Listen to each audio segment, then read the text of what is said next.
저는 여름 사역을 앞두고 여러분과 함께 디모데후서 2장 20절로부터 21절의 말씀을 먼저 좀 묵상하시도록 일종의 주제 본문처럼 좀 권해드리려고 합니다. 20절과 21절은 전체로 보면 디모데후서 2장에 있는 내용 중에 한 중간에 있는 내용인데요. 영적인 스승으로서의 바울이 영적인 아들로서의 디모데인데, 이것은 개인적인 디모데가 아니고 목회자로서의 디모데에게 주는 교훈 중에 들어가 있는 내용입니다. 아주 중요한 교훈이 있기 때문에, 아주 중요한 포인트가 있기 때문에 여러분이 여러분의 인생과 또 여러분의 자녀들의 인생, 또 다른 사람들의 인생을 생각할 때 여기서 말씀하고자 하는, 우리에게 알려주시고자 하는 교훈들을 마음에 두시면 좋을 것 같습니다. 내용은 크게 나누어서 세 가지로 나눌 수 있습니다. 먼저 20절과 21절을 한번 읽어보겠습니다. 같이 읽어볼까요? 큰 집에는 금 그릇과 은 그릇뿐 아니라 나무 그릇과 질 그릇도 있어 귀하게 쓰는 것도 있고 천하게 쓰는 것도 있나니, 그러므로 누구든지 이런 것에서 자기를 깨끗하게 하면 귀히 쓰는 그릇이 되어 거룩하고 주인의 쓰심에 합당하며 모든 선한 일에, 먼저 그 내용을 좀 저희들이 나누어서 정리하면 저는 크게 세 가지 점으로 정리를 해서 오늘 함께 묵상하려고 합니다. 첫째는 이렇게 정리할 수 있죠. 큰 집에 여러 재료로 만든 그릇이 있다는 거죠. 그릇이 많이 있는데 그 그릇의 분류의 기준이 어디에 있는가 하면 재료를 따라 분류한다는 거죠. 그래서 큰 집에는 여러 가지 재료로 만든 그릇이 있습니다. 그래서 여기 보면 금으로 만든 그릇도 있고, 은으로 만든 그릇도 있고, 나무로 만든 그릇도 있고, 흙을 빚어서 만든 그릇도 있습니다. 두 번째는 이것이죠. 그 많은 그릇들이 있는데 그 그릇을 분류해 보면 어떤 그릇은 귀하게 쓰이고 어떤 그릇은 천하게 쓰인다는 것입니다. 우리 20절을 읽으면서 우리가 혼돈하지 말아야 될 것은, 여기서 지금 이 교훈을 가르치는 선생님이 하고자 하는 얘기는 그릇을 분류할 때 금이나 은이나 나무나 질그릇, 흙으로 만든 그릇으로 분류하려는 게 아닙니다. 그 의도가 두 번째 나타나죠. 그릇을 분류할 때 귀하게 쓰는 그릇과 천하게 쓰는 그릇으로 나누고 있습니다. 여기에 지금 디모데후서에 아주 중요한 일종의 관점이 들어가 있습니다. 그리고 나서 21절은 권면하는 거죠. 그러므로 여러분은 귀히 쓰는 그릇이 되어야 합니다. 말하자면 그릇은 굉장히 다양하게 있고, 세상의 관점은 그릇을 재료에 따라 분류하죠. 우리가 바울의 시대로 돌아가서 예를 들어 로마 시대에 살고 있다면, 로마 제국 안에 살고 있다면 그릇도 가치가 있습니다. 즉 값이 있습니다. 우리가 어떤 물건을 살 때 값에 따라서 그 그릇의 수준과 질, 또 그 그릇을 사용하는 내 수준을 평가합니다. 아마 그 당시에도 그랬을 것입니다. 그릇이 가진 디자인이나 그 그릇을 만들게 된 스토리나 그 그릇의 쓰임보다는 1차적으로 모든 사람은, 세상의 관점은 뭘 보는가 하면 그 그릇의 재료를 본다는 것입니다. 우리는 어떤가요? 우리는 어떤 사람을 볼 때 그 사람이 가지고 있는 어떤 재료를 보나요? 아니면 그 사람이 지금 어디에 쓰임 받는 것을 보나요?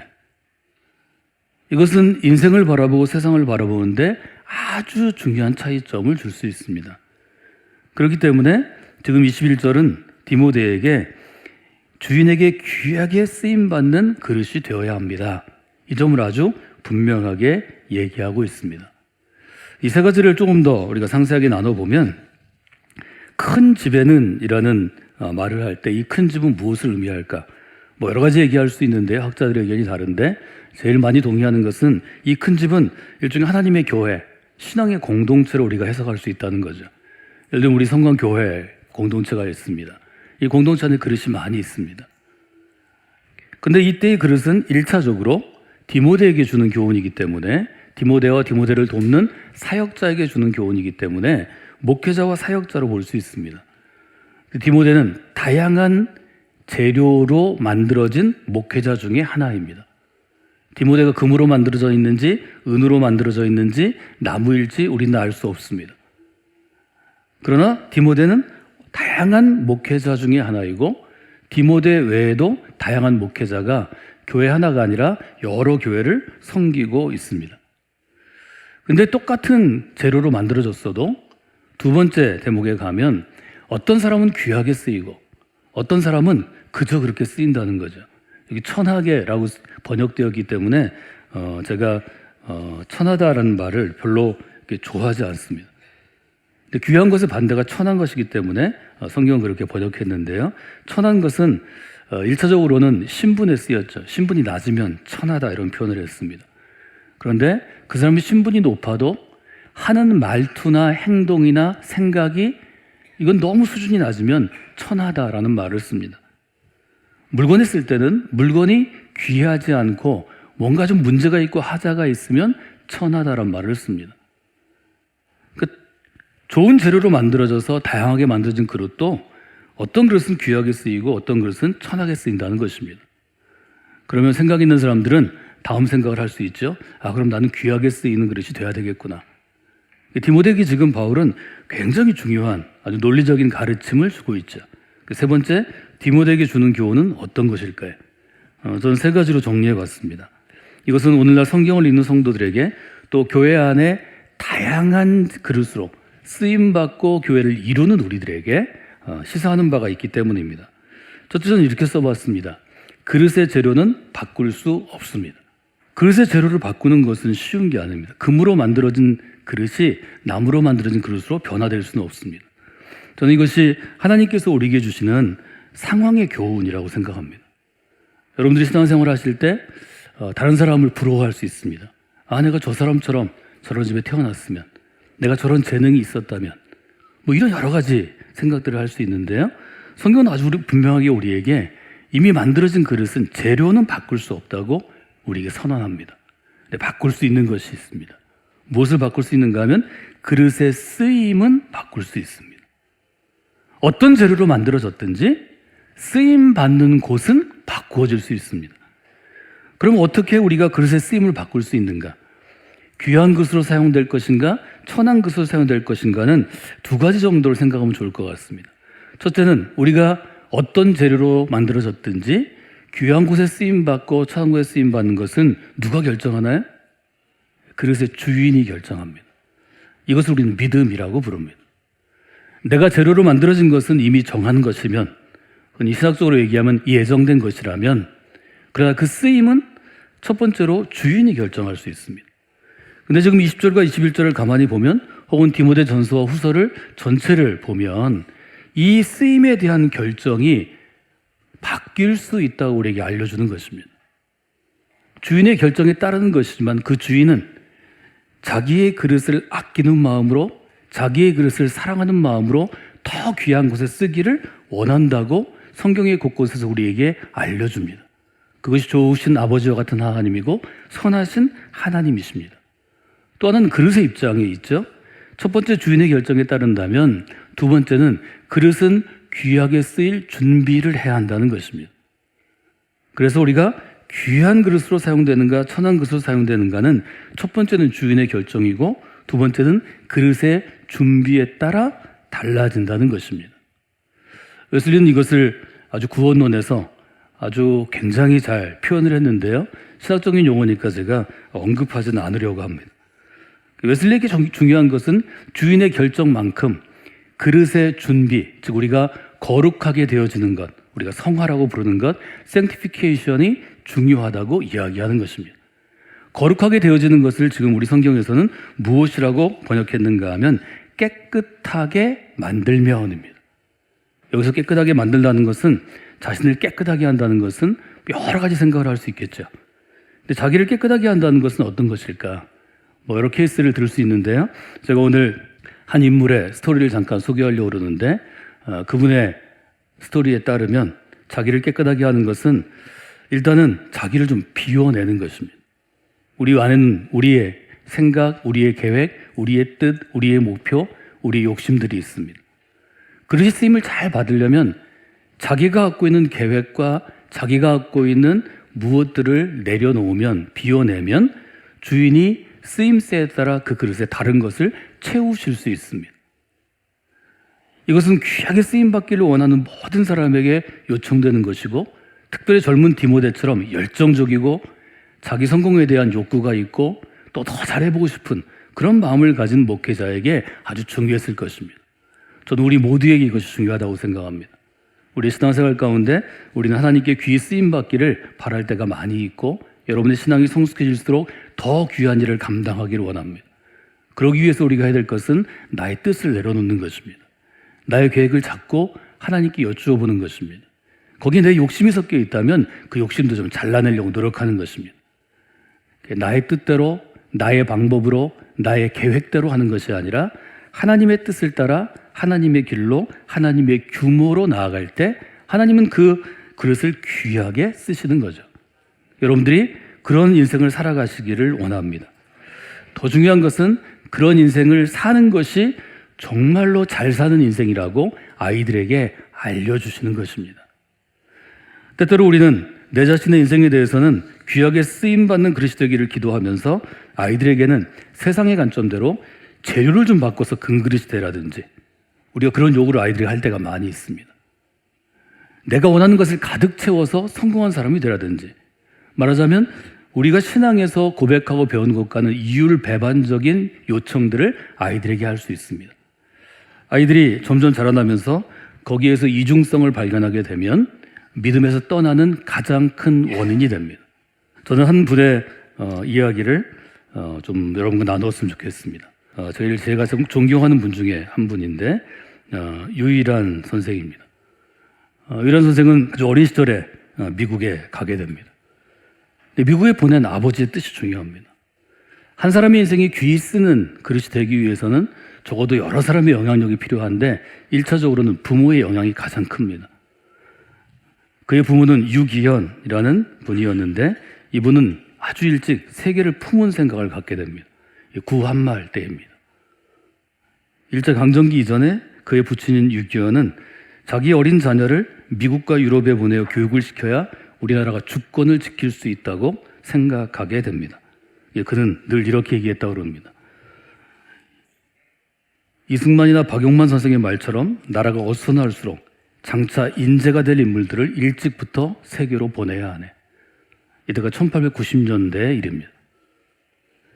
유기현은 기독교를 통해서 일찍이 서양 문물을 접했고, 또 민족의 지도자들과 교제하다가 조국의 현실과 개화사상에 눈을 뜨게 됩니다.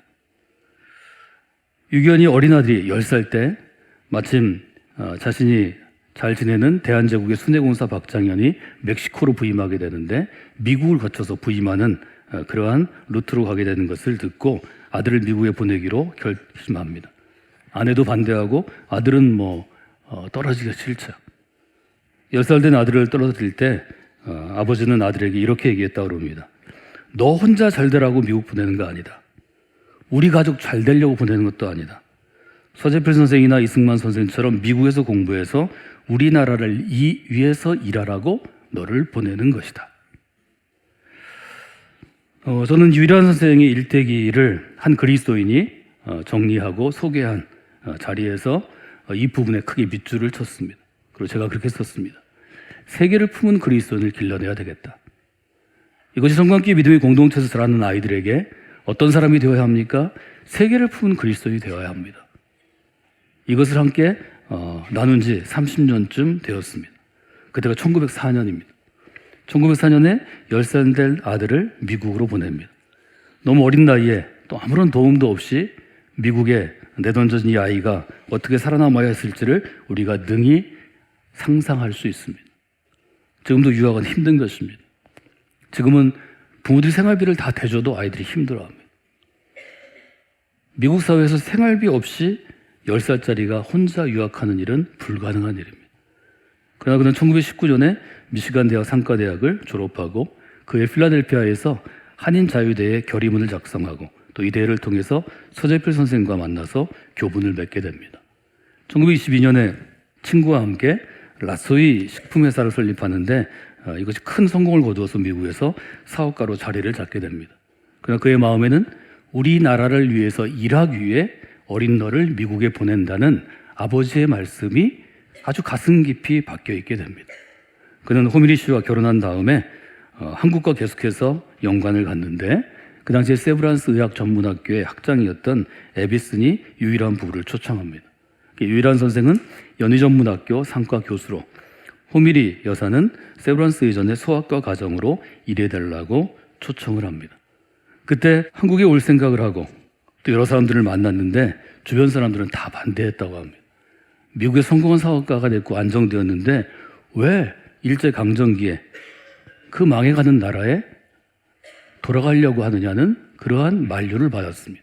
아마 고민을 많이 했을 것입니다. 그래서 그를 초청했던 에비스는 한국 최초의 병원인 제중원에 부임해서 자기의 인생을 바친 사람입니다. 그의 기도가 세브란스라는 한 인물을 움직여서 지금의 세브란스 병원이 되었습니다. 그의 기도가 유일한도 움직입니다. 귀국을 반대하는 사람들을 만나면서 그에게 큰 영향을 준 것은 서재필 선생이었습니다. 서재필은 유리한이 찾아와서 자기의 미래에 대해서 상의할 때 한 가지를 당부했다고 합니다. 어떤 경우라도 자네가 대한민국 사람인 것을 잊지 않아야 하네. 이것이 서재필 선생이 그에게 준 큰 조언이었고, 그때 조각가로 활동하던 딸을 불러서 유일한에게 한 작품을 선물합니다. 그것이 목각으로 되어 있는 버드나무입니다. 버드나무를 주면서 그는 이렇게 얘기했다고 합니다. 이 나무에 새겨진 버드나무처럼 민족이 쉴 수 있는, 편히 쉴 수 있는 큰 그늘이 자네가 되어줘야 되겠네. 이렇게 이야기했다고 합니다.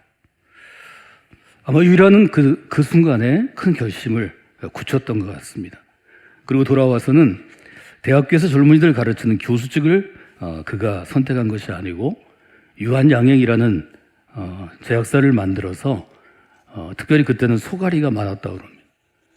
좋지 못한 음식, 상한 음식을 많이 먹으니까 배탈 나고 광난이 나서 죽는 아이들과 사람들이 많았는데 그런 제품부터 아주 값싸게 모든 사람에게 의사의 진료를 받지 않고 할 수 있는 그런 제품들을 나누기 시작하고 이것이 헐벗고 가난하게 사는 민족에게 가장 필요한 것이고 삶의 질을 향상시킬 수 있는 일이라고 생각했기 때문이죠. 제가 한 인물의 일이기도 하고 한 회사의 일이기도 하기 때문에 지금은 물론 이 회사가 어려움에 처했다는 얘기를 듣고 제가 마음이 많이 아팠을 때가 여러 번 있었습니다. 그러나 하나님께서 그를 움직여서 일제강점기부터 전쟁의 시절을 지나서 우리가 가난했던 시절을 이길 수 있게 한 것, 이것은 그리스도인이 할 수 있는, 말하자면 이 나라나 또 백성들을 위해, 사람들을 위해서 할 수 있는 저는 가장 큰 공헌이요 헌신이라고 생각합니다. 우리는 내일을 위해서, 미래를 위해서 여러 가지를 생각합니다. 내일을 위해서, 미래를 위해서 변화시킬 수 있는 사람은 누구일까요? 나 자신을 위해서 사는 사람이 미래를 변화시킬 수 없습니다. 혹은 내가 갖고 있는 어떤 것, 나의 가족이든 나의 소유이든 나의 회사든 한 가지를 위해서 미래를 하나님께 의탁한다면 그 사람이 세상을 아름답게 바꾸는 것은 저는 어렵다고 생각합니다. 유제라 여사는 아버지를 유일한 선생님으로 모시고 친필로 메모해 준 아버지의 뜻을 온몸으로 실현하기 위해서 그의 딸이 평생을 살아가는데요. 그의 딸의 메모에 아버지의 메모를 적어서 이렇게 적고 있습니다. 어제는 하나의 꿈에 지나지 않고 내일은 하나의 환상일 뿐이다. 그러나 최선을 다한 오늘은 어제를 행복의 꿈으로 만들며 모든 내일을 희망의 비전으로 바꾸어 놓는다. 저는 우리가 그리스도인으로 살아갈 때, 처음에 우리가 신앙생활을 할 때 혹은 종교로서의 기독교를 받아들일 때는 나 자신의 행복과 평안과 안정을 위해서 신앙생활을 시작하는 것이 사실은 대부분 한계 상황에 처한 사람들의 상황입니다. 그러나 그리스도교 신앙이 위대한 것은, 그리스도의 정신이 위대한 것은 우리가 나 하나를 위해서 내가 좀 성공하려고, 내가 좀 잘 살려고 믿은 예수 그리스도를 통하여 세계를 품게 된다는 것입니다. 미래를 품게 된다는 것입니다. 이것은 위대한 변혁입니다. 저는 그것 때문에 하나님께서 그리스도를 통한 구원의 사건과 신앙을 우리에게 주셨다고 확신합니다. 우리 인생을 그릇에 비유하면 우리는 내가 만들어진 이 재료를 바꿀 수는 없습니다. 우리의 외모 혹은 우리가 갖고 있는 어떤 재능, 이미 주어진 천부적인 그것들은 바꿀 수 없는 것입니다. 우리가 자꾸 그 재료를 중시하는 것은 재료가 그 사람의 값어치를 결정한다고 생각하기 때문입니다. 여러분, 젊을 때에는 내 자신의 영향력이 적을 때에는 혹 재료가 우리의 값어치를 결정할 수 있습니다. 누구 아들인가? 누구 딸인가? 어느 회사에 다니는가? 어떤 집에 살고 있는가? 무엇을 소유하고 있는가? 이것이 여러분의 값어치를 결정할 수 있습니다. 그러나 나이 들으면 그 재료가 그 사람의 값어치를 결정하지 않습니다. 적어도 한 사람이 평생을 살아가고 그 사람이 관계 속에서 나이가 들고 또 삶을 마무리할 때가 되면 어떤 곳에 쓰임받는가가 그 사람의 가치를 결정합니다. 그분은 이런 곳에 쓰임받았습니다. 전 재료로 따라 분류하는 것이 세상의 관점이라고 정리해 보았습니다. 오늘 디모데후서는 우리에게 세상의 관점으로 나 자신의 인생이나 다른 사람의 인생을 평가하지 말고 만들어진 그 그릇이 어떻게 어느 곳에 쓰임 받았는가로 평가하라는 아주 분명한 교훈을 여러분이 마음에 좀 두시면 좋겠습니다. 세상의 관점이 재료로 우리를 분류한다면 성경의 관점은 주인에게 쓰임 받음으로 분류되는 것입니다. 좋은 재료로 만들어진 그릇이 좋은 곳에 쓰임 받으면 귀한 일입니다. 그러나 평범한 재료로 만들어진 그릇이 좋은 일에 쓰임 받는다면 그것은 귀한 일을 넘어서 그것은 기적에 가까운 것입니다. 저는 이것이 그리스도께서 우리에게 주시는 소망이라고 정의하고 싶습니다. 이런 일이 우리의 인생 가운데, 여러분의 인생 가운데 일어날 때, 여러분의 자녀들 가운데 일어날 때, 그때 그리스도께서 이 땅에 소망이 되실 수 있습니다. 그리스도께서 이 땅에 소망이 되시는 것은 교회를 크게 짓고 자가 첨탑을 높게 열고 그 위에 그리스도, 우리의 소망이라고 쓰는 것에서 시작하는 것이 아닙니다. 우리의 차 범퍼에 그리스도 우리의 소망이라고 쓰는 것으로 그것이 완성되는 것이 아닙니다. 여러분의 인생의 쓰임이 중요합니다. 여러분의 인생이 귀한 곳에 쓰인 것, 여러분의 인생이 선한 곳에 쓰이는 것, 특별히 하나님이 무슨 일을 하고 싶을 때 여러분이 준비되어서 그곳에 쓰이는 것, 이것이 너무 중요한 일입니다. 우리 자녀들에게 또 성공학교 믿음의 공동체에서 자라는 아이들에게 이것이 인생의 가치를 좌우한다고 알려주는 부모들이 되시면 좋겠습니다. 이것이 인생의 가치를 좌우할 뿐만이 아니라 하나님이 우리를 부르신 그 부르심의 의미라는 것을 알려주는 우리 교회학교와 또 자녀사역에 함께하는 모든 우리 선생님과 봉사자들, 사역자들의 아주 분명한 자기 신념, 또 하나님이 주시는 신앙의 고백이 되었으면 좋겠습니다. 그래서 이 고백을 품고 우리 아이들이 인생 가운데 살아갈 때 하나님께서는 귀하게 쓰이는 그릇을 통하여서 하나님이 원하시는 의롭고 아름답고 선한 일로의 변화를 이루어내시는 것입니다. 여러분이 그 일 가운데 우리 교회를 섬기심으로 쓰임받는 것을 저는 귀하게 여기시면 좋겠습니다. 또 성공학교 믿음의 공동체가 그 일을 감당하는 것을 귀하게 여기시고 이 한 달 동안 매일 기도하시고 또 하나님의 이루실 일들을 기대하시고 또 여러분이 고백하시고 여러분의 삶을 다듬어 나가시는 귀한 믿음의 항해 가운데 나아가시길 주님의 이름으로 부탁을 드립니다.